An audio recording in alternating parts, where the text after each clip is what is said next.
Vou começar mais um vídeo. Falarei sobre os dons do Espírito Santo. Falarei sobre as ferramentas ou armas espirituais que usam na guerra contra os nossos inimigos invisíveis. Irei falar sobre a diferença dos dons, de um dom ser maior do que o outro dom. Falarei sobre o perigo do crescimento do ego ao receber algo de Deus. E também vou dizer sobre o poder da oração. Falarei sobre vários relatos de batalhas espirituais das igrejas contra as forças das trevas, e o investimento financeiro da maçonaria em pequenas igrejas. Começarei falando sobre os dons. Os dons são como ferramentas de trabalho, que são usados na seara de Deus. Quem usa os dons, estão trabalhando para a obra de Deus e são funcionários do seu reino. Um dom pode ser maior do que o outro. No livro de 1 Coríntios 14 verso 5, diz que o dom da profecia é maior do que o dom das línguas estranhas. Isso não faz ninguém ser melhor do que o outro. Uma pessoa não é maior do que a outra por ter um dom de profecia, e a outra apenas o de línguas estranhas. É apenas o dom que é maior do que o outro. A comparação que faz o versículo é sobre os dons, não de cristão para cristão. Não significa que se tornou maior do que o outro por ter um dom maior. Exemplo: um soldado normal pode usar um canhão na guerra, e o seu general pode usar um revólver. Isso não significa que o soldado é maior por causa da arma. É claro que o general é maior. Ele conseguiu chegar nesse nível pela sua competência, dedicação e esforço. Ele merece estar ali exercendo o seu cargo.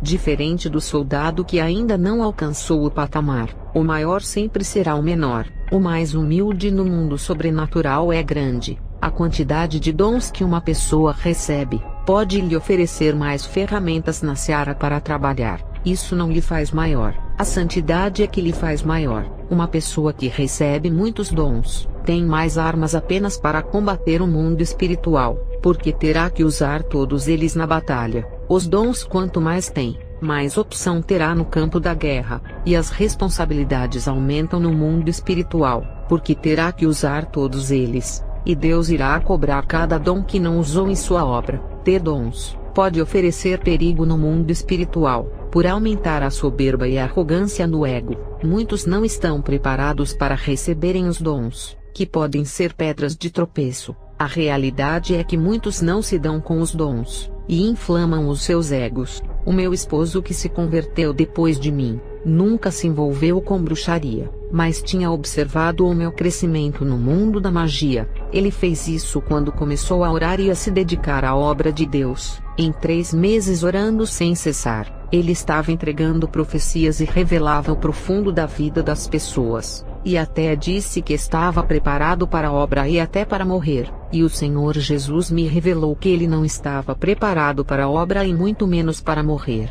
O meu esposo, embora tivesse muitos dons, ele era um homem que não aguentava ser insultado, e não ficava quieto sem discutir. Um homem de pavio curto que não controlava o seu emocional, e se ele morresse dessa mesma forma não seria salvo. Ele não tinha maturidade espiritual para resistir às afrontas das pessoas. O meu esposo, mesmo sendo um homem que vivia orando, ele não conhecia a Bíblia, por isso errava. No livro de Mateus 22 verso 29, errais por não conhecer as Escrituras. O meu esposo, por não ter a palavra como bússola para se orientar nela, praticava muitos erros que não agradavam a Deus. Apesar da oração ter matado todos os seus desejos da carne e trabalhar dentro da sua alma, a oração sem a palavra não faz o crente ser perfeito, e a palavra sem a oração, o crente não é completo. O meu esposo precisava de uma libertação na área emocional, e quando ele começou a ler a Bíblia e a se aprofundar, ele foi liberto. No livro de João 8 verso 32, e conhecereis a verdade e a verdade vos libertará. E depois que o meu esposo passou essa experiência, eu tive a convicção de que os dons não salvam, mas aquele que pratica a palavra. Os dons podem auxiliar na obra de Deus ajudando as pessoas, mas eles não irão servir para salvar a sua alma. E a maior prova foi a queda de Lúcifer, por ser um anjo que tinha dons, beleza e perfeição. Todas essas qualidades não ajudaram, e de perfeito se corrompeu. Isso é a prova de que se ele permanecesse santo, não teria perdido o seu lugar igual Adão perdeu. Ele mesmo fez o homem perder o paraíso, fazendo-o ser rebelde igual a ele que perdeu o seu lugar no reino do céu pela sua rebeldia, porque para o homem tem perdão e para Lúcifer não. O homem pecou não por querer, mas por ser induzido ao erro. Já Lúcifer não foi induzido ao erro, ele fez isso consciente sabendo das consequências. Ele deixou a maldade entrar em seu coração. Voltando a falar dos dons, não importa o quanto você seja usado nos dons, se não obedecer a palavra que domará o seu ego, não irá se salvar. A nossa carne é assim, se receber riquezas, ou coisas grandes materiais, e até ser usado poderosamente por Deus, a carne se inflama, por isso não podemos dar lugar a ela. Os dons não são crescimento espiritual, mas funciona como arma desse crescimento. Um novo convertido de 3 meses, se viver orando, pode receber os dons nesse período, e esses dons não significa que ele está crescendo espiritualmente, mas significa que ele está armado para a batalha espiritual. O crescimento espiritual é a prática da palavra, e vem com o tempo que você está em comunhão, não vem de uma vez. E a oração é um preparo do seu ministério. O crescimento espiritual é a prática da palavra que disciplina o caráter do homem, e junto com o crescimento vem a maturidade espiritual, que é a experiência que o crente adquire na obra e no mundo espiritual, convivendo com as coisas sobrenaturais. O meu esposo, no começo de sua conversão, não resistia ao povo de outras igrejas de perseguirem ele. Era uma igreja que a gente não congregava, mas perseguia o meu esposo. Ele era insultado por essa igreja, e também saíam falando mal do nosso ministério, difamando a placa. Teve alguns irmãos que o amaldiçoaram, e fizeram orações contrárias, e o meu esposo, mesmo sendo de oração, um homem de oração, novo convertido e verde em sua vida espiritual, começou a orar a Deus pedindo punição aos membros dessa denominação. Não podemos orar para Deus punir ninguém. Isso não é oração. Não está na Bíblia. Isso é maldição. São as bruxas que oram assim com orações de vingança. O crente tem que orar para a pessoa se converter. E se a pessoa quiser fazer o mal, ore para Deus lhe proteger e entrega nas mãos de Deus. Ele sabe o que fazer. Se ele quiser matar ou deixar enfermo, isso é o trabalhar dele. Não ore por ninguém pedindo: Deus, faz isso na vida dessa pessoa. Não tente ensinar a Deus, o caminho dele é maior do que o seu. Se está preocupado com a família, e faz aquela oração ensinando a Deus como fazer, é errado. Ele sabe o que fazer. Interceda pedindo libertação, mas não ensine o modo que ele vai libertar. Ore pedindo a conversão, mas não explique o jeito que vai querer. Tudo é da maneira do El Shaddai. Teve uma irmã que me pediu para orar pelo seu esposo que saiu da igreja para o bar. Ela disse: não quero que ele perca a salvação. Tenho orado para que ela faça isso, fazer aquilo para trazer ele de volta. Meu Deus me disse assim: não é da maneira dela. Eu tenho 2 opções para ela. Ou é no leito de um hospital que irei dar a chance para ele voltar aos meus caminhos, ou é morte, pois é vaso rebelde mal construído não por mim, mas pela sua própria natureza malvada. Vaso mal feito tem que ser quebrado. E aquela irmã ficou preocupada porque queria que fosse da maneira dela. Sobre o meu esposo, hoje ele ora mais, e não guerreia com crentes de outras igrejas por ser um crente maduro. O ministério ainda continua o atacando, mas o meu esposo ignora e continua fazendo a obra. E Deus tem provado essa igreja por atacar o meu esposo. As coisas não dão certo para essa igreja, e as vidas espirituais dos membros estão amarradas espiritualmente. E o ministério do meu esposo cresceu, porque ele desviou a sua atenção daquilo que é inútil, que é a contenda, e se focou nas coisas de Deus. Quando deixou de guerrear contra a carne, o seu ministério começou a crescer de uma forma espantosa. Como ocorrem as batalhas espirituais dos crentes que usam os seus dons ou a oração, que é mais suficiente do que os dons para uma guerra, a oração é mais eficiente, por recorrer às forças celestiais que descem em favor de quem ora. Vou relatar algumas visões que as bruxas tiveram nas décadas de 80 e 90, e também alguns crentes viram em visões muitas batalhas espirituais. As bruxas da convenção, quando começaram a fazer expedições na América Latina, sondando os territórios das igrejas que mais incomodavam os planos das trevas. Quando viajamos para um país chamado Venezuela, Vimos um grande demônio voando com a aparência de um dinossauro de asas. Ele estava furioso voando pelos ares, querendo despedaçar uma igreja simples, e o povo estava orando, e do céu desceu muitos anjos de uma classe menor e foram para cima daquele dinossauro. Os anjos do tamanho de um homem, eram pequenos perto desse monstro que parecia do tamanho de um edifício de 5 andares. Esses anjos imobilizaram a grande criatura com correntes espirituais.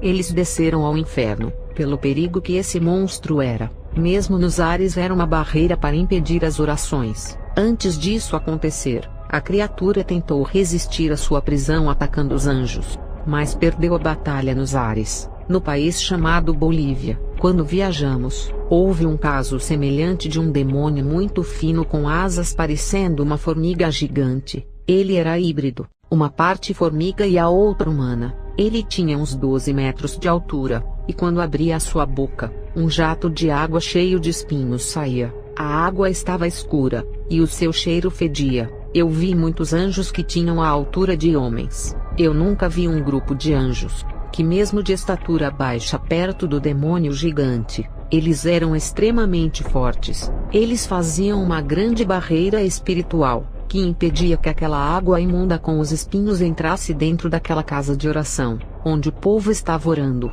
Aquela água suja estava infestada de espíritos malignos dos falsos sinais, que não conseguiram entrar por causa da oração. No país do Equador também aconteceu algo terrível e sobrenatural. Em cima de uma igreja humilde que o povo estava dentro orando, um demônio com forma de morcego e humana, com garras de aço com 3 metros de altura, um demônio desse, se pegar uma alma no inferno com essas garras, ele rasga, corta e faz virar um moído de pequenos pedaços. Esse demônio voando pelos ares atacava pela boca, e quando abria a sua boca, um vento forte saía de dentro parecendo com letras árabes que não dava para entender. São letras do mundo espiritual.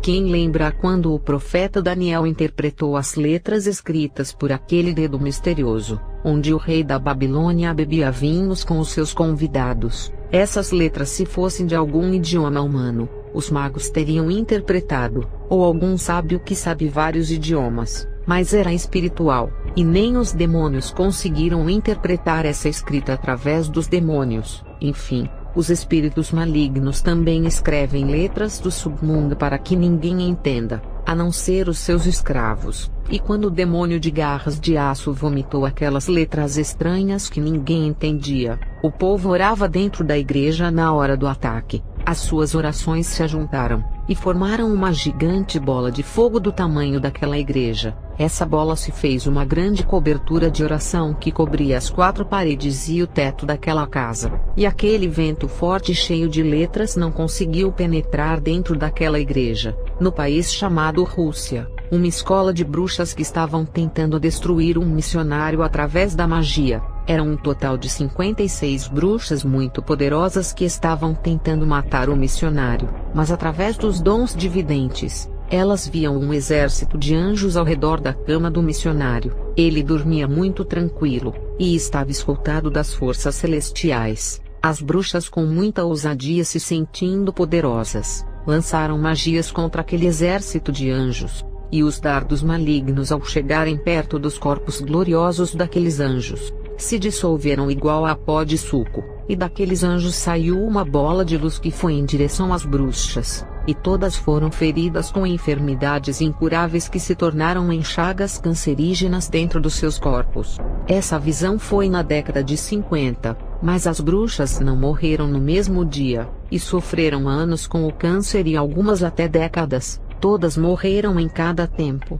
não faleceram no mesmo ano e nem no dia que foram feridas. As bruxas antigas me falaram: eu não alcancei esse tempo. E tem crente que acha absurdo quando eu digo essa visão, porque a sua fé é carnal, naquilo que ele não pode ver para crer. Tem crente que acha isso impossível de acontecer. Em Apocalipse, os próprios anjos das trombetas e dos selos executam o juízo de Deus ferindo o ar, as águas e a terra por serem lugares contaminados pelos demônios e o pecado. Os anjos do Apocalipse ferem até os povos da terra pelas suas rebeldias. A própria Bíblia afirma que os anjos de Deus ferem e também matam todos os que se colocam contra a obra de Deus e tentam destruir seu povo. No livro de 2 Reis 6, verso 18, o exército da Síria cercou o acampamento de Israel. O profeta Eliseu, homem de Deus, auxiliava o povo, e a Síria queria destruir o povo de Deus e tocar no profeta Eliseu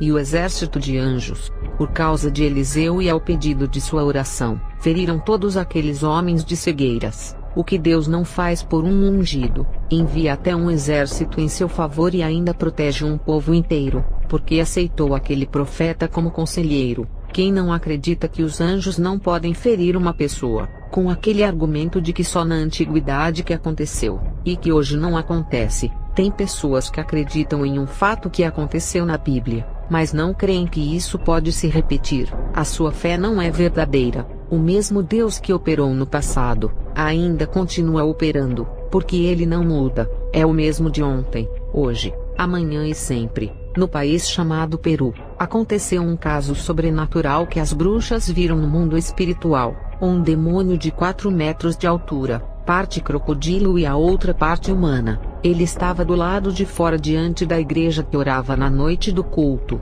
Ele lançava flechas de suas mãos em direção ao povo de Deus.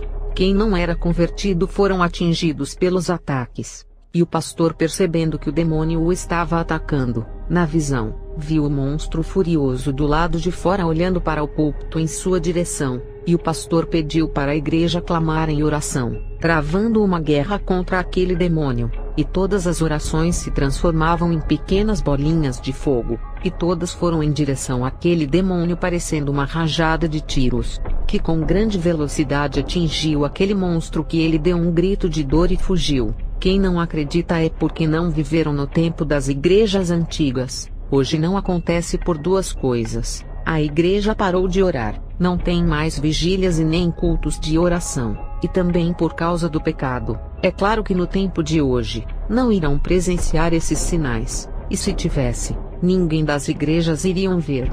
Porque para ter visões espirituais, tem que viver uma vida reta e de muitas orações. O povo da igreja de hoje não vê nada no mundo espiritual, são como cegos, os demônios caminham no meio deles e ninguém vê. Tem um ditado que diz: em terra de cego, quem tem um olho é rei. Os demônios estão vendo o povo, mas o povo não os vê, não sentem eles por perto e não tem revelação do Espírito Santo. Quem quiser interpretar, quem tem olho é rei no sentido positivo. Pode-se dizer que o crente que tem um olho espiritual e vê todas as movimentações demoníacas, é um sentinela vigilante que pode alertar o povo. Esse crente se torna não um rei, e sim um líder do rebanho espiritualmente, sem ser um pastor.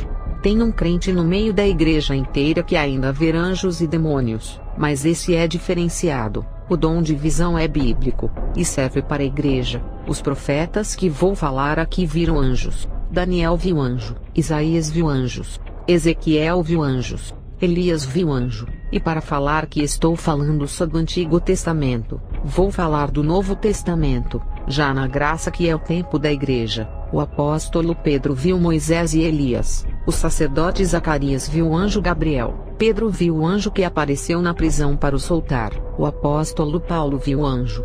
Está em Atos 27 verso 22 ao 24. O apóstolo João viu os anjos da trombeta, selos, os 4 cavaleiros, a besta e outras coisas. Ainda tem algumas igrejas comprometidas pelo Brasil, mas é difícil achar por serem poucas, e a tendência é diminuir o número dessas igrejas e aumentar os ministérios portas largas. Eu irei relatar as visões de batalhas espirituais com os piores demônios. Nos Estados Unidos, quando as bruxas visitaram para abrirem os seus templos, as bruxas desse país, que estavam tentando destruir uma igreja com suas magias, elas lançaram os seus feitiços em uma igreja que estava cultuando. As magias, ao chegarem perto daquela igreja, ficaram paradas e depois explodiram. E quando os olhos espirituais das bruxas se abriram, a igreja estava cercada de anjos protetores, e algumas bruxas ficaram admiradas, e aquilo levou algumas delas a se converterem depois, largando a bruxaria na década de 60.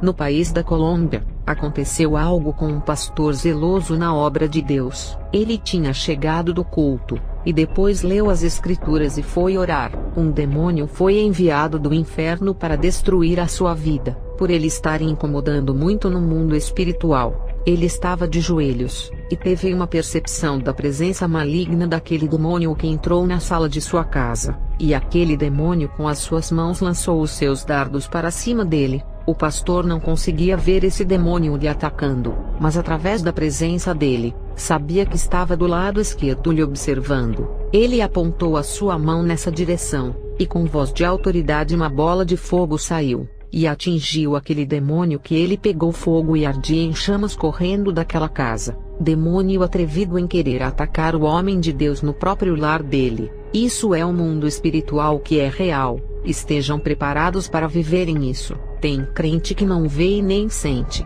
parecendo que os demônios não existem, mas são bombardeados com os dardos infernais, e vivem enfermos e dependentes de remédios. Na Ucrânia, uma das bruxas mais fortes que matava muitos missionários que não foram levantados por Deus, essa bruxa tentou matar outro missionário, mas esse era ungido de Deus. Essa bruxa ficou invisível, e entrou na casa do missionário onde ele se hospedou para ir pregar a palavra no dia seguinte. Ele ouvia o barulho de uma pessoa andando pela casa à noite. Era a bruxa querendo matar ele, e o missionário não conseguia ver ela. Mas quando os olhos espirituais da bruxa se abriram, ela viu os anjos acampados ao redor da casa. Os anjos a deixaram entrar na casa, para darem um momento de segurança à sua confiança. Ela, que era vidente, não conseguia enxergar aquele exército de anjos ao entrar. Eles cegaram os seus olhos espirituais, não os olhos carnais. Ela foi ferida pelas espadas dos anjos. E quando chegou em sua casa, aquele encantamento invisível passou, e o seu corpo estava normal sem ferimento na carne.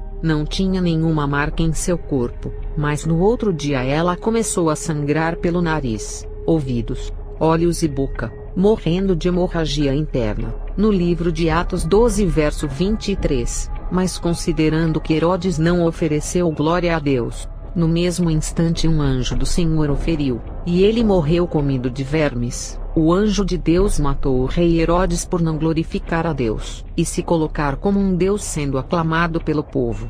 As bruxas da convenção foram em um país chamado Panamá. Nessa viagem eu fazia parte. Atacamos a igreja desse país que estava atrapalhando as obras dos demônios. A gente não conseguia abrir igrejas lá. As coisas davam tudo errado por causa da oração dessa igreja. Nós estávamos detrás dessa igreja fazendo rituais para quebrar as forças dela, para não impedir que a gente abrisse uma igreja ali. E também iríamos atacar com as nossas magias. E foi quando o pastor disse: Deus está me revelando que os agentes do diabo estão atrás da igreja, mas ele já deu o seu livramento. O pastor leu esse versículo, Isaías 54 verso 17, nenhuma arma forjada contra você prevalecerá, e você refutará toda a língua que a acusar. Esta é a herança dos servos do Senhor, e esta é a defesa que faço do nome deles, declara o Senhor. Assim como os dons são armas no mundo espiritual, incluindo a oração, no mundo das trevas, os demônios têm as suas armas malignas, e capacitam as bruxas com elas. Essas armas malignas do mundo das trevas não podem prevalecer contra o povo de Deus. Foi quando o povo começou a orar, e vimos bolas de fogo vindo em nossa direção e acertaram a gente. Eram umas 8 horas da noite quando os nossos corpos começaram a queimar. Não por fora, mas por dentro do nosso interior imundo, e as nossas almas malignas eram queimadas, um fogo abrasador igual àquele do inferno. Sofremos iguais às almas condenadas, e nesse dia, sentimos dores de morte e fugimos. Outro relato interessante aconteceu com uma bruxa de um país chamado Jamaica. Ela se converteu. Essa bruxa já convertida disse a mim, que viajou até um país para destruir algumas igrejas. Os seus feitiços eram tão fortes que 3 igrejas, ao serem bombardeadas, não abriram mais os seus cultos, abandonando o local. Teve um dia que ela fez um ritual de projeção astral, para viajar até uma igreja que fica em um país chamado Belize. Se ela fosse viajar da Jamaica a Belize, iria demorar, só dá para ir de avião. Ela conseguiu ir através da viagem astral, que é mais rápido até esse país. Ela não tinha dinheiro, e como o país era distante da Jamaica onde ela morava, achou melhor o seu espírito fazer uma viagem espiritual até aquela igreja. E quando ela chegou ali mandada pelos demônios, ela entrou dentro daquela igreja e o seu espírito assistia ao culto. Quando ela se preparava para lançar os dardos malignos no povo de Deus, ela olhou para o teto daquela igreja que desapareceu, e viu abrir um grande buraco de luz por onde desceram 7 anjos. Eles foram para protegerem a igreja e ficarem de prontidão, caso os demônios viessem para darem reforço para aquela bruxa, pelo grau de importância que ela tinha no mundo das trevas, e pelo seu nível alto na bruxaria que os demônios não queriam perdê-la. E os anjos, percebendo a importância dessa mulher, não veio só um para deter, e sim 7. É claro que o plano era de fazer a bruxa se converter, e os demônios furiosos iriam atacar, por isso desceram os 7 anjos. E quando ela viu os anjos, essa mulher estava carregada dos poderes das trevas, e recebeu muita força maligna para destruir aquela igreja, e essa bruxa lançou os dardos nos anjos que nada acontecia em seus corpos, mas as suas magias eram tão fortes, que se acertassem em um crente fraco espiritualmente, era óbito na hora. Os anjos neutralizavam a bruxa com correntes espirituais, e se eles quisessem levar aquela alma ao inferno, teriam feito, mas conhecendo a obra que Deus tinha na vida dela, eles trouxeram a sua alma até o corpo dela, e antes de darem a ordem para a alma dela retornar, um deles derramou brasas de fogo sobre a sua cabeça, que sua alma ficou purificada e limpa, e depois deram a ordem para a sua alma entrar no corpo. Toda a maldade que tinha em seu coração desapareceu, e com a alma pura, ela não queria mais fazer o mal, e um dos anjos ofereceu um rolo de livro ardendo em chamas, e pediu para ela comer. Quando ela comeu aquele rolo, começou a falar em mistério e foi batizada. E um dos anjos disse: quando abrir a sua boca para falar de Deus, suas palavras serão como brasas vivas por comer o rolo. Aquela bruxa que pensou que conseguiria destruir aquela igreja, caiu nas mãos do Deus poderoso. Os anjos armaram uma armadilha na igreja para pegarem essa alma e trazerem para Deus. Isso se chama a pressa que Deus tinha na vida dela. Ela era importante para os demônios, só para realizar os seus planos malignos, e depois seria descartada porque eles não amam ninguém. Já para Deus, ela era mais importante ainda, e foi escolhida para ser salva pelo amor que Jesus tem por essa alma. Essa mulher era uma guerreira quando trabalhava para os demônios, e Deus, vendo que ela era uma valente ao ponto de atacar os anjos, mesmo sendo inferior, Deus disse: é essa que eu quero para batalhar contra Satanás e seus anjos. Essa irmã se tornou uma serva guerreira. Faz muito tempo que falei com essa jamaicana, não sei se ainda vive, tem uns 15 anos que falei com ela. A Convenção das Bruxas enviou um demônio até o Paraguai, para matar um ex-bruxo que se converteu se tornando um pastor. Os demônios disseram que ele traiu o reino das trevas e merecia a morte, e jogaram a responsabilidade para nós, e disseram que esse pastor atingiu um nível espiritual alto no reino de Deus. E quando os demônios passaram todas essas informações a respeito desse pastor, fizemos um ritual de magia muito pesado para invocar um demônio casca grossa. Esse demônio tinha 4 rostos, um na frente, outro atrás, um do lado esquerdo e outro do lado direito. Seu casco das costas era de crocodilo, seu peito era de urso e peludo com as patas de cavalo. O demônio saiu do Brasil e foi até o Paraguai, e quando se aproximou da casa desse pastor, ele lançou de suas mãos bolas de fogo vermelhas misturadas com fogo preto, ou meio marrom, não dá para explicar, e nesse momento, ele estava fazendo vigílias de orações no seu quarto, e não sabia do demônio horrível que estava no quintal da sua casa lhe atacando. E na casa desse pastor, tinha uma grande cobertura espiritual que cobria a sua casa inteira, protegendo o seu lar. Isso é uma guerra espiritual, você crendo ou não, não faz diferença no mundo espiritual, se não acredita que esses demônios são feios em suas formas. Um dia, quando morrer e sua alma sair do seu corpo, irá ver as formas de cada demônio, e acreditará tendo as suas próprias experiências. Quando a maçonaria elaborou os seus planos para contaminarem as igrejas, Deus levantou um pastor de um país chamado Guatemala que ganhava almas com a unção em suas palavras, e Deus lhe deu um ministério para ele cuidar, e começou muito bem nos primeiros anos do seu ministério pastoral, mas conforme a maçonaria crescia na América Latina, o convite da aliança chegou até a esse homem que não sabia do perigo, pensando que o homem que pediu para fazer a parceria queria ajudar o seu ministério. Ele enxergou a possibilidade do seu ministério crescer e expandir. Ele não consultou a Deus para ver se aprovava a aliança, e nessa parceria, a igreja desse pastor ficou submissa às direções da maçonaria, uma obra que Deus entregou em suas mãos. Ele entregou nas mãos de Satanás para controlar o povo, e Deus se irou contra esse pastor e o anjo de Deus o feriu. Ele teve câncer e morreu. Antes disso acontecer, que foi o controle da maçonaria sobre a igreja, Deus lhe enviou 3 vasos para o advertir. Primeiro enviou um muito humilde que ele desprezou pela aparência, e depois enviou uma missionária que ele ignorou por se tratar de uma mulher, e por último mandou um jovem adolescente, no qual ele, vendo a pouca idade e a falta de experiência de vida, não deu ouvidos. Deus primeiro avisa dando chances, para depois estabelecer o seu juízo, e dentro do seu coração, ele se cresceu, e convencido de que nada iria acontecer, porque Deus o havia levantado na terra com grande unção. Esse fato aconteceu na década de 80, e Deus desistiu desse ministério de suas mãos na qual tinha promessas. No país chamado Uruguai, tinha um homem de Deus que o seu ministério crescia na unção, e o poder de Deus operava ali. Os demônios vieram comunicar às bruxas do perigo que se aproximava, e nós da escola enviamos uma legião de demônios até o Uruguai para matar esse homem de Deus. E as bruxas acompanharam a batalha espiritual através de uma bola de cristal. A gente viu quando a legião cercou a casa desse homem de Deus. Esse homem já estava esperando que isso acontecesse, e ficou de joelhos na posição de guerra. Deus já tinha aberto os seus ouvidos espirituais, o fazendo ouvir todos os nossos planos, do seu país. Ele conseguiu ouvir as conversas que os demônios tiveram com as bruxas aqui no Brasil,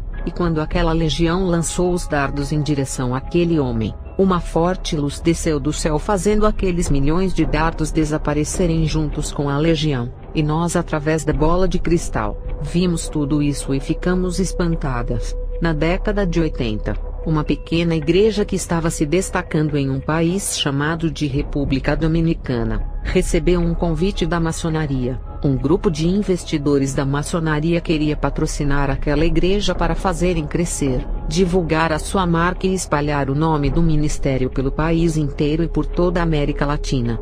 O pastor dessa igreja primeiro orou a Deus. E um anjo de Deus que foi o responsável pela criação daquela igreja e sempre auxiliava esse pastor, o anjo responsável da obra lhe apareceu, e disse para recusar o convite satânico de corrupção ministerial, e esse pastor recusou o convite dos investidores maçônicos. A partir do momento que um pastor aceita esse investimento, seria como uma empresa que vende parte das suas ações passando para o controle de terceiro, e assim o dono da empresa já não é mais o chefe majoritário que controla a sua empresa 100%. Quando vende uma parte das suas ações ou franquia, ele não pode tomar as decisões sozinho, e sempre tomará decisões com os outros líderes que compraram parte das ações. E a maçonaria queria investir muito dinheiro em igrejas pequenas, e assim assumirem o controle. O pastor que aceita o dinheiro sem pagar nada, ele não tem obrigação de devolver o dinheiro, e fica refém das direções dos investidores.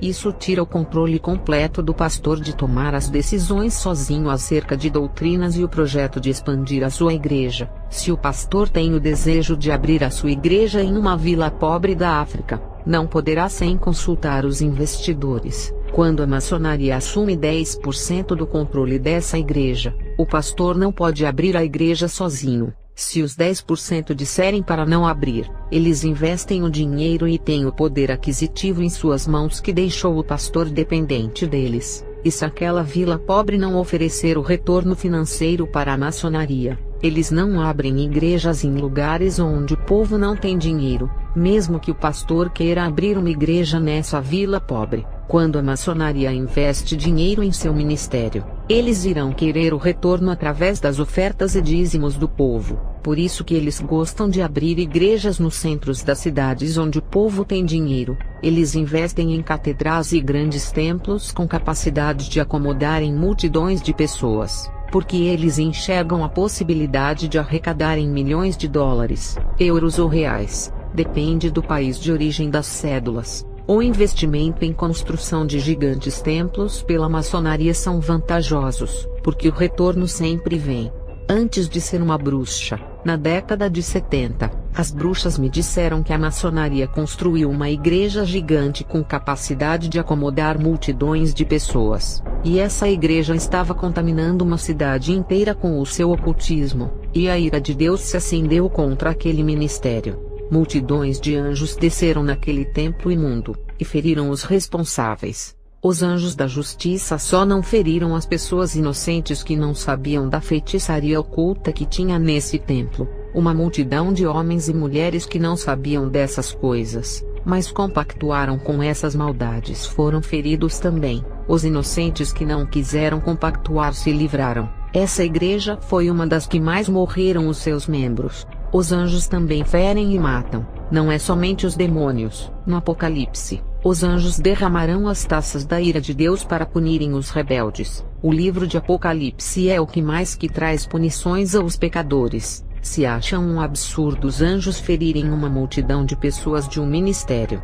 imagine no Apocalipse quando os anjos ferirem 1/3 de todo o planeta Terra. Planejávamos atacar a igreja em um país chamado de El Salvador.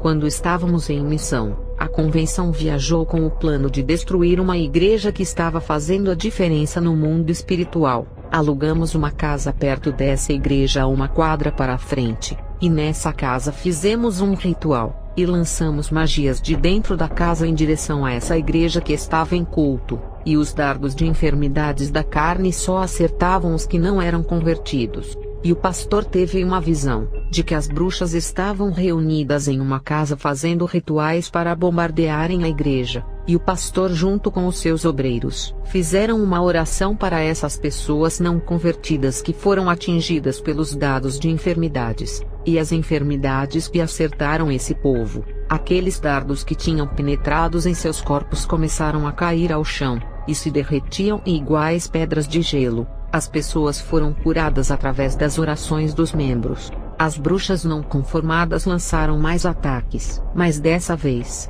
uma bola de fogo envolveu toda a casa de oração protegendo-as, e os ataques das bruxas não fizeram mais efeitos na vida dos ímpios que ali estavam. Nossos ataques foram frustrados pelo poder de Deus, e voltamos para o Brasil. Na Espanha, uma igreja de vila que se destacava no mundo espiritual, o pastor, querendo ver a sua igreja encher de pessoas, olhou para uma igreja maçônica que teve um crescimento espantoso, e ele queria copiar as inovações dessa igreja tanto na forma de cultuar, e também doutrinária. Em uma noite, o pastor estava orando e teve uma visão do anjo de Deus passando com a sua espada nas mãos. O pastor, preocupado com a visão, orou a Deus, e pediu uma revelação, e o Senhor disse a ele: se quiser escolher esse caminho para essa obra crescer, ela se multiplicará por todos os lugares que abrir. Mas esse anjo que viste na visão, é apenas um dos executores do meu juízo. Se essa igreja que está em suas mãos se multiplicar na terra com doutrina de demônios, enviarei uma milícia desses anjos para ferirem todos os povos que estiverem congregando em seu ministério. Eles pagarão com as suas vidas se seguirem as doutrinas dos demônios. E se o seu ministério propagar essas doutrinas, será anátema. A escolha está em suas mãos. Escolha a verdade e terás vida. Mas se escolher a mentira, a morte assolará o seu ministério. E quando o pastor ouviu essa advertência, ele desistiu de copiar a doutrina da igreja vizinha. Esse caso aconteceu na década de 70, quando as igrejas começaram a serem influenciadas pela maçonaria. Tem 3 tipos de igrejas: aquelas que nascem do coração do homem para sua vaidade e reconhecimento, dando lucros para ele próprio. Esse tipo de igreja não foi Deus quem mandou fundar, ele não irá cobrar, e deixará o pastor fazer o que quiser até o dia do acerto de contas. Tem aquelas igrejas que são fundadas pela maçonaria, essas nascem do coração de Satanás. Deus não tem nada a ver com essa obra, ele não irá cobrar por um ministério que não é dele. Porém, terão os seus acertos de contas no dia da morte desses líderes, e tem as igrejas que nascem do coração de Deus, que são as fundadas na doutrina bíblica. O Senhor levanta pastores para essas obras e manda outros fundarem uma nova obra, essas igrejas que são de Deus. Ele não irá aceitar o pecado e nem aliança com a maçonaria, ou pregar outro evangelho. Deus irá cobrar quem mudar a sua obra ou fazer aliança com as trevas. O seu zelo pela sua obra faz o Senhor castigar o pastor que ele confiou a sua obra, e o líder que contaminou a sua amada igreja. Deus se importa com a igreja que ele levantou e está em sua direção. Não se importa com igrejas feitas pela vontade dos homens e nem pelas igrejas da maçonaria. Ele tem zelo por aquilo que é dele. As bruxas da escola tentaram uma investida contra uma igreja de um país chamado Guiana. O pastor, que tinha grande sensibilidade espiritual, sentiu a nossa presença maligna ali perto. O pastor convocou a congregação inteira para fazer um grande clamor, e quando lançamos os dardos nessa igreja na hora do culto, a casa de oração estava envolvida com uma grande luz que cobria o povo inteiro no culto. A igreja resplandecia naquela noite, e os dardos, ao chegarem perto, se tornaram fumaça se evaporando. Mais uma tentativa frustrada das bruxas que voltaram para casa sem êxito. Na década de 80, uma igreja de libertação estava tirando multidões de almas cativas das mãos de Satanás. Essa igreja da Argentina começou a incomodar, e mandamos uma legião que subiu do inferno para pelejarem contra aquele povo. Deus já tinha revelado ao pastor dessa igreja que um exército do inferno iria atacar em 7 dias. E o pastor, sabendo disso, ajuntou com a congregação inteira e fez uma campanha nesses 7 dias. E quando o exército de demônios se aproximou da igreja, atingiram os seus dardos em direção à oração. Uma milícia de anjos de guerra com escudos e espadas em suas mãos protegiam o povo. E o exército de demônios, vendo que não podiam enfrentar os anjos e guardiões, eles recuaram para trás, retornando ao inferno, entrando por um buraco negro que se abriu na terra. Os anjos não permitiram que os dardos acertassem aquele povo que orava fervorosamente. As bruxas se reuniram para outra expedição, e foram para um país chamado de Nicarágua. Um evangelista que estava sendo um impedimento para as obras das trevas era o nosso alvo. Um demônio apareceu em um ritual das bruxas, e disse que ele não era um crente qualquer. A gente foi até o Nicarágua para matarmos esse evangelista na magia. Quando nos aproximamos da sua casa à meia-noite, nós lançamos dardos nele, mas da sua boca veio uma grande bola de fogo de 1 metro que envolveu todas as bruxas. Podemos dizer que ficamos enfermas no dia seguinte. Esse irmão, ao receber o nosso ataque, abriu a sua boca no clamor e saiu essa bola de fogo. O evangelista também ficou enfermo. Deus permitiu que ele fosse atingido. Eu encontrei esse evangelista depois que me converti. Segundo ele, Deus fez os seus ouvidos ouvir os nossos planos daqui do Brasil. Ele já sabia que as bruxas iriam lhe atacar perto da sua casa. Ele disse a Deus que não tinha medo, e que podiam ir todas as bruxas do mundo contra ele. Ele disse assim: eu tenho unção, Deus me deu autoridade contra o mal. Ele se exaltou em seu ego, se sentindo autoconfiante. Ele disse que nesse momento confiou nas forças de seus braços, e foi surpreendido quando os dardos das bruxas acertaram ele. O evangelista não acreditou que tinha sofrido aqueles ataques das bruxas, ficando enfermo. Naquele momento, ele se sentiu como um homem indefeso, de um leão feroz. Se tornou uma ovelha fraca que precisava do seu pastor, o verdadeiro leão de Judá. Ele disse que ficou 3 meses enfermo, e a sua confiança nele mesmo tinha acabado. Ele voltou à sua confiança em Deus e reconheceu que era fraco, e sem ele nada podia fazer. Deus permitiu que isso acontecesse para lhe ensinar uma lição, para que ele nunca deixasse de depender das suas providências. Ele disse que ficou mais humilde depois desse acontecimento, e as bruxas que foram atingidas por aquela bola de fogo de 1 metro de altura, eram 9 bruxas, 7 foram atingidas,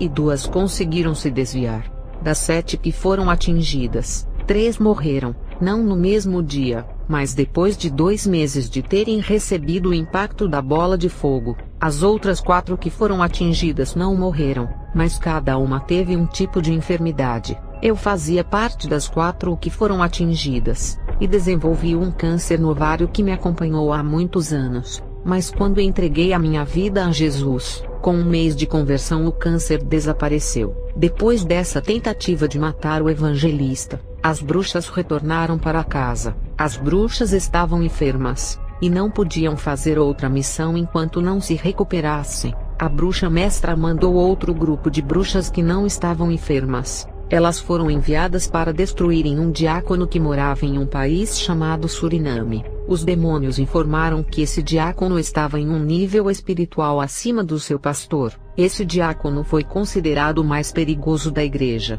o único mais capacitado de trazer o avivamento para o povo. Esse rapaz estava indo orar em cima do monte. As bruxas o seguiram, e se acamparam no monte do outro lado onde ele não podia ver, e começaram a lançar dardos nele. Mas em cima dele tinha uma coluna de fogo que fazia os dardos se transformarem em fumaça. O rapaz muito humilde orava tranquilo como se nada tivesse acontecendo. Ele continuou com os seus olhos fechados em oração. As bruxas retornaram para a escola sem a vitória. As bruxas tinham outra missão, para destruírem uma forte igreja em um país chamado Costa Rica. Eu fui nessa expedição com as bruxas, e ficamos dentro do hotel do centro da cidade. Não conseguimos alugar uma casa mais perto da igreja, e o hotel ficou longe dessa congregação, e ficamos semanas esperando uma oportunidade para atacarmos. Quando a igreja marcou uma vigília no sábado, uma bruxa disse que iria atacar a igreja nessa vigília. Iria atacar os mais fracos. A gente pediu para ela não ir sozinha, e que todas precisavam se preparar, porque os demônios tinham alertado que a igreja era da madrugada. O povo era de vigílias, e quando não tinha na igreja, eles faziam em suas casas. E as bruxas curiosas para saberem se ela era forte e igual a todas diziam: ela levou todos os preparos na mochila para fazer o ritual em frente da igreja. Quando começou a vigília, ela foi sozinha, e começou a fazer um ritual em frente da igreja quando a vigília começou, e quando o povo começou a clamar a Deus, aquela bruxa que duvidou da capacidade daquele povo, viu um monte de bolinhas subindo ao céu saindo do teto da igreja, e quando aquelas bolinhas de oração subiram ao céu, a bruxa lançava magia que nem entrava pelas portas da igreja, todas paravam na porta. E quando as bolinhas que subiram ao céu do clamor dos crentes sumiram nas alturas, uma gigante bola caiu do céu, parecendo um cometa de fogo em cima daquela bruxa fazendo-a sofrer queimaduras na pele. No dia seguinte, levamos ela para o hospital que não resistiu às queimaduras. Ela faleceu fazendo com que as bruxas retornassem ao Brasil. Aquela bruxa com toda a sua falta de respeito preparou um ritual em frente da igreja, na hora da vigília quando o povo estava recebendo um revestimento de Deus. A missão das bruxas era de destruir uma pequena igreja através das ordens dos demônios, e dessa vez, a escola mandou uma das bruxas mais fortes do templo. Ela só estava abaixo da bruxa mestra na hierarquia. Essa bruxa foi por causa da morte da outra. Ela disse que faltou liderança, por isso que a outra bruxa morreu, e dessa, o destino era outro país. E quando chegamos em um país chamado de Guiana Francesa, nos hospedamos em um hotel, para planejarmos a forma de atacarmos aquela igreja que estava causando transtornos para as obras das trevas. No culto da noite dessa igreja, algumas bruxas estavam querendo entrar lá. A bruxa líder não deixou, e disse que era mais seguro ir sondar o território primeiro antes de atacar, e ainda disse: somente uma vai, e tem que ser eu, porque sou a mais preparada para sondar. Lembra que uma das nossas foi sozinha e voltou morta. E a bruxa-chefe confiante foi desafiar aquela igreja. Antes dela entrar, fez um ritual de encantamento para ficar invisível e entrar dentro daquele culto. Ela foi sondar aquele território e entrou dentro da igreja na hora do culto. Ninguém enxergava ela, mas antes de lançar alguma magia em alguém, o povo começou a clamar, e a bruxa sentiu que cada palavra que o povo clamava, se formava como correntes espirituais que se enrolaram em seu corpo deixando-a imóvel. Os braços dela não conseguiam se desprender do seu corpo, ela estava paralisada, e não podia mover as suas mãos para lançar a magia. Com muito medo de morrer, ela usou o poder da mente do terceiro olho da mente, e foi transportada para o hotel onde as bruxas estavam. As bruxas podem se transportar para qualquer lugar com as forças das trevas. Em Mateus 4 verso 8, novamente o diabo transportou Jesus a um monte muito alto, e mostrou-lhe todos os reinos do mundo e a glória deles. Repare que o diabo transportou Jesus a um monte. Esse processo de se transportar ou movimentar em alta velocidade se chama transladação. As bruxas conseguem fazer isso, de uma vila para outro bairro, ou de viajar a outro país sem precisar de avião. E quando a bruxa-chefe falou o que tinha acontecido, todas as bruxas ficaram espantadas, porque ela, sendo tão forte, teve os seus poderes neutralizados pela igreja. E depois desse acontecimento voltamos para o nosso país. Na década de 80, as visões de batalha espiritual eram normais, porque a luz e as trevas estavam em confrontos de assumirem os territórios. Hoje em dia, ninguém consegue ver essas visões no mundo espiritual. Realmente as igrejas antigas eram mais fortes, porque as igrejas deixaram de renunciar ao mundo e se voltavam ao que é celestial. Quando a igreja tinha essa essência, os demônios a atacavam por se incomodarem, e hoje, não vemos mais essas guerras espirituais porque as igrejas se tornaram amigas do mundo, e se as igrejas andam de braços dados com o pecado, os demônios não consideram como inimigas e não vão atacar, e não teremos mais essas visões de batalha espiritual, que na década de 80 e no começo da década de 90 eram normais. Eu relato essas décadas porque eu acompanhei, mas nas décadas de 10, 20, 30, 40, 50, 60 e 70, eu acredito que por serem mais antigas, as igrejas eram mais fortes, e as guerras espirituais eram muito mais frequentes. No ano de 2000 para cá,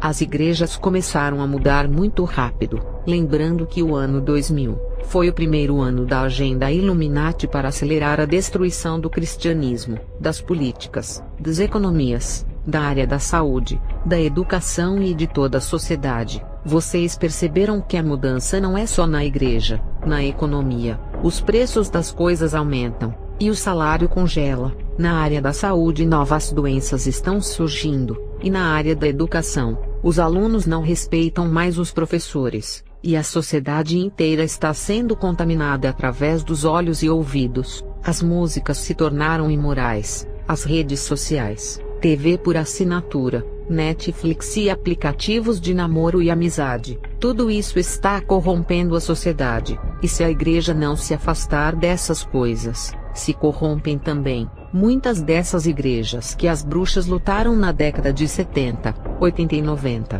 podem estar corrompidas nos dias de hoje. Não sabemos quantas dessas igrejas dessas décadas passadas estão abertas, e quantas fecharam as suas portas. O que eu posso dizer é que o Evangelho começou em Israel, depois se firmou na Europa e foi para o mundo. Depois da Reforma, a velocidade que o Evangelho alcançou o planeta foi espantosa, e o Evangelho morreu na Europa, e esfriou esse povo aonde começou o avivamento dos gentios. Na Europa só tem acadêmicos, homens de letras que pesquisam o hebraico, teólogos que até duvidam da veracidade da Bíblia. Ser acadêmico e estudioso na Bíblia não significa ser um homem de Deus. A chama do avivamento foi para a América Latina, ao ponto que trouxeram muito incômodo para os espíritos das trevas. Embora o Evangelho venha se desgastando aqui na América Latina, ainda não estamos iguais à Europa. Na América Latina, ainda existe uma pequena faísca,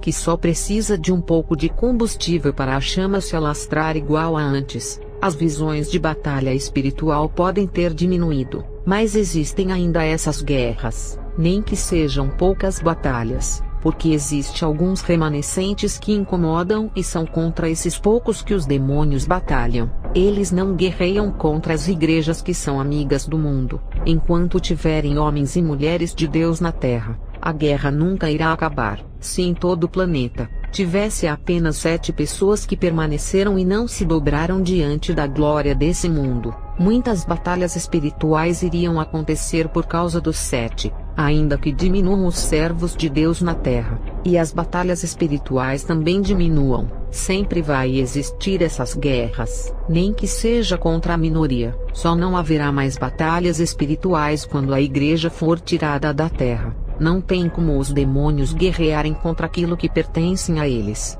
Vou encerrar esse vídeo e continuar no próximo.